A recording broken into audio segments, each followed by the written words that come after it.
নেতা নহয়, গোৰেশ্বৰত এইবাৰ ঘৰৰ ল'ৰা। বৰ্বৰ ভাষণেৰে প্ৰতিশ্ৰুতি নহয়, জাকত জিলিকা গোৰেশ্বৰ নিৰ্মাণৰ লক্ষ্যৰে বৃহৎ পৰিকল্পনা। শিৰত আছে জ্যেষ্ঠৰ মৰম আশীৰ্বাদ, কনিষ্ঠৰ অন্তৰ ভৰা শুভেচ্ছা। গোৰেশ্বৰৰ প্ৰতিটো জাতি জনগোষ্ঠীৰ প্ৰিয় যুৱ বিজেপি নেতা মৃদুল প্ৰীতম ডেকা।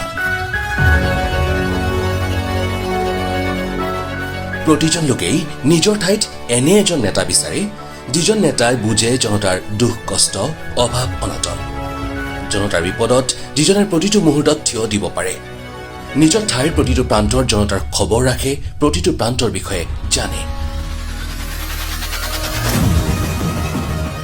তেনে এজন নেতা প্ৰতিখন ঠাইত জনতাই মনে প্ৰাণে বিচাৰে। তাতে আকৌ যদি নেতাজন ঠাই টুকুৰাৰ ঘৰৰ ল'ৰা হয়, তেতিয়াতো সকলোফালে হৈ পৰে জয় জয় ময় ময়। এইবাৰ তেনে এজন নেতা লাভ কৰিছে গোৰেশ্বৰবাসী। গোৰেশ্বৰে নতুন বিধানসভা সমষ্টি হিচাপে মৰ্যাদা লাভ কৰাৰ পাছতেই জনতাই নেতা হিচাপে নহয়, ঘৰৰ ল'ৰা হিচাপে পাইছে মৃদুল প্ৰীতম ডেকা।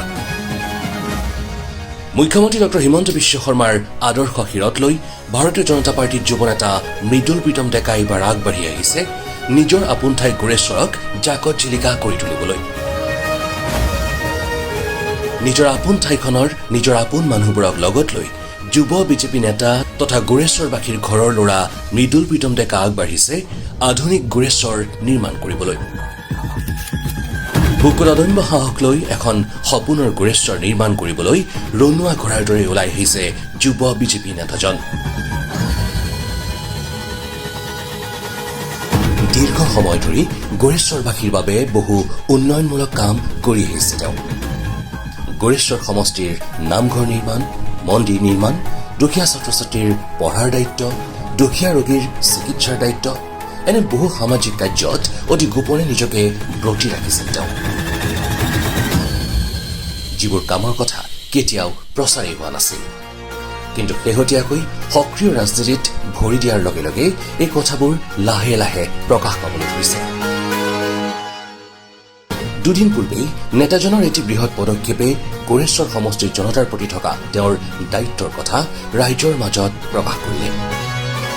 বাৰিষাৰ সময়, ধুমুহা বৰষুণৰ সময়, ৰাজ্যত প্ৰায় প্ৰতিদিনেই বিধ্বংসী ধুমুহাই তছনছ কৰিছে মানুহৰ সপোনৰ ঘৰখন। ঠিক তেনে এটি পৰিৱেশে গোৰেশ্বৰ সমষ্টিটো বিৰাজ কৰিলে।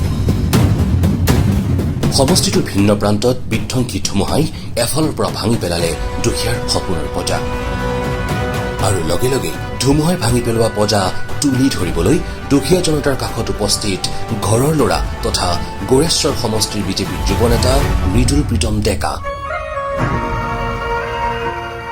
চাওক এই বিশেষ দৃশ্যসমূহ।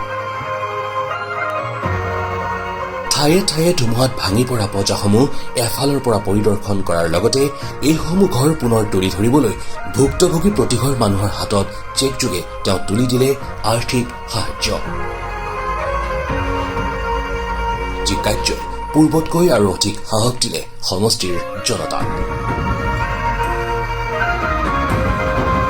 যুৱ বিজেপি নেতা মৃদুল প্ৰীতম ডেকাৰ এই কাৰ্যক সমষ্টিৰ প্ৰতিগৰাকী জনতাই এতিয়া একেমুখে শলাগ লোৱাৰ লগতে পূৰ্বতকৈ নেতা তথা ঘৰৰ ল'ৰাজনক সহযোগিতা কৰিবলৈ আগবাঢ়ি আহিছে। মুঠতে আজি অধিক উৎফুল্লিত হৈ পৰিছে গোৰেশ্বৰৰ জনতা, কিয়নো নতুন সমষ্টি হোৱাৰ লগে লগে গোৰেশ্বৰবাসীয়ে ঘৰৰ ল'ৰাকে পাইছে নিজৰ নেতা হিচাপে। তাতে আকৌ আধুনিক অসমৰ স্বপ্নদ্ৰষ্টা মুখ্যমন্ত্ৰী ডক্টৰ হিমন্ত বিশ্ব শৰ্মাৰ আদৰ্শ শিৰত লৈ সমাজৰ হৈ কাম কৰিবলৈ নিজৰ ঠাই গোৰেশ্বৰ সমষ্টিত থিয় দিছে মৃদুল প্ৰীতম ডেকাই,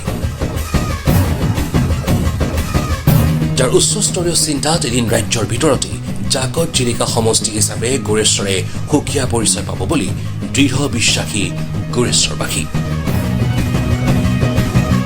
যিহেতু মই মুখ্যমন্ত্ৰী ডক্টৰ হিমন্ত বিশ্ব শৰ্মাৰ আদৰ্শ, তেওঁৰ যি ৰাজনৈতিক আদৰ্শ, সামাজিক আদৰ্শ শিৰত লৈ মই ৰাজনীতিৰ বা সামাজিক ক্ষেত্ৰখনত আজি ভৰি দিছোঁ বা আগবাঢ়ি আছোঁ, কাম কৰিবলৈ, জনতাৰ সেৱা কৰিবলৈ আগবাঢ়িছোঁ। তো গতিকে তেওঁৰ যি আদৰ্শ শিৰত লৈয়ে আমি এইদৰে আৰ্তজনক সহায়ৰ বাবে আগবাঢ়ি আহিছোঁ। আৰু আমি আগন্তুক দিনতো কেৱল এই ধুমুহাত ক্ষতিগ্ৰস্ত লোকেই নহয় বিভিন্নজন লোকক আমি সহায়ৰ বাবে চেষ্টা চলাম আৰু আমাৰ এটাই লক্ষ্য যে সমৃদ্ধিশালী গোৰেশ্বৰ আমি নিৰ্মাণ কৰিব লাগিব যিহেতু এইবেলি সমষ্টিটো গোৰেশ্বৰ সমষ্টি হিচাপে নতুন গোৰেশ্বৰ সমষ্টি এটা নতুন স্বকীয়তা লাভ কৰিছে আমি ৰাজনৈতিক ক্ষেত্ৰতে হওক বা সামাজিক ক্ষেত্ৰতে হওক যিকোনো ক্ষেত্ৰতে আমি গোৰেশ্বৰক আমি জাকত জিলিকা কৰি তুলিব লাগিব এয়া আমাৰ সপোন আছে তো গতিকে তাৰে অংশস্বৰূপে আজি আমি কিঞ্চিত সহায়ৰ বাবে আমি এইসকল লোকৰ ঘৰলৈ আহিছোঁ বাসগৃহলৈ আহিছোঁ তেওঁলোকৰ সুখ দুখৰ খবৰ লৈছোঁ আৰু 24 ঘণ্টাই আমি প্ৰতিটো অঞ্চলৰ প্ৰতিজন লোকৰ বাবে আমি দায়বদ্ধ আমি সেৱা কৰিবলৈ তেওঁলোকৰ দায়বদ্ধ আমি তেওঁলোকৰ বাবে প্ৰতিটো মুহূৰ্ততে 24 ঘণ্টাই আমি উপলব্ধ থাকিম মোৰ ফোন নম্বৰ ইতিমধ্যে বিভিন্ন জাগাত আছে তেওঁলোকে বিভিন্ন ক্ষেত্ৰত মোক সহায় কৰি আহিছে বা মই তেওঁলোকক সহায় কৰি আহিছোঁ আৰু আপোন মানুহখিনিৰ কাৰণে যদি আমি কিবা এটা কৰিব নোৱাৰোঁ তেতিয়া কেতিয়াও সেইটো হ'ব নোৱাৰে তো গতিকে গোৰেশ্বৰ এইবাৰ জাকত জিলিকা হ'ব মাননীয় মুখ্যমন্ত্ৰী ডক্টৰ হিমন্ত বিশ্ব শৰ্মাৰ আশীৰ্বাদ আছে আৰু গোৰেশ্বৰক এইবাৰ জাকত জিলিকা কৰি তোলাটো আমাৰ মূল সংকল্প ব্যুৰো ৰিপৰ্ট, প্ৰথম লাইভ।